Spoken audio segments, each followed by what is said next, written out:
that okay? I think so this time, but I don't know. Like, last meeting, I wanted to say this earlier, and I looked at the clock, and it was 9 o'clock, and I said, I'll wait. And then here we are tonight, it's 9 o'clock, and, but I'm just gonna say it because I think it's important. And I just wanted to have this stated for the record. So nothing in Ashland has changed over the last 10 years, yet our budget has nearly doubled. Our population hasn't grown, the business community has been stagnant, nor has the services provided to our citizens changed much either. Back then, we had AFN, we had water, we had electrical utilities, parks, a water treatment plant, and everything else that makes Ashland unique and special. Channel 5 News recently ran a story on proposed cuts and rate increases in Ashland. And in that interview, Kelly Matting said, the deficit they find themselves in is due to factors beyond their control. It's due to the public employees' retirement system. It's due to an increase in health care costs. While I agree with Kelly, and I certainly concur with what Tanya said earlier, that PERS and health care are certainly factors, the real demon that has been spending without regards to goals and priorities over the last 10 years. PERS and health care are a huge problem. First, because we have one employee for every 78 people, while the average across the state is 1 for every 234. Corvallis has 1 FTE for every 131 people. While some elected officials in other communities anticipated these benefit problems and were paring back staff by consolidating, privatizing, or outsourcing, we did nothing. Secondly, our salaries seem unsustainably high.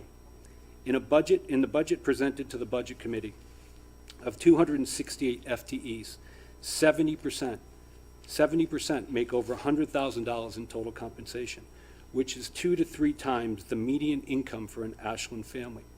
The top 10 paid staff in our city average $220,000 in total compensation. I outline this not to call Kelly out or to embarrass her, because she had no role in creating this financial crisis we find ourselves in today.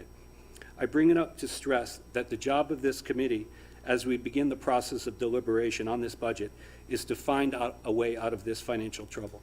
Citizens have charged all of us with building a budget that stays within our means, just as they have to. It is essential that we regain the trust of our community we serve. No more surcharges or surprise fees would be a great initial step. At least in this budget, the finance director recognized the need to cut spending, but unfortunately, these cuts are not substantive enough to have any real impact. We must get serious.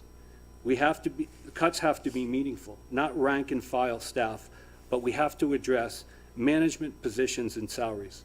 We should outsource or look to privatize city services like ambulance, the golf course, or even electricity. Sell non-producing land assets. Use the expertise of the Budget Committee to help cut CIP projects to only what is essential. Put the $20 million in unrestricted fund balances to work to reduce the burden on citizens and eliminate projects and programs that can't prove their benefit to the city through performance measures.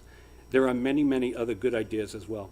I hope we can all agree here that our goal is to ensure Ashland residents have a right-sized government for a city of 21,000 people, providing essential services at the lowest possible cost with the lowest possible taxes and other charges. If we're going to work collaboratively, we need to accept responsibility for making things better in the future. We need to show the people of Ashland their interest and welfare are our first priority. We have to do our job the best way we know how to put our city back on a sound financial footing. Thank you, Shaun.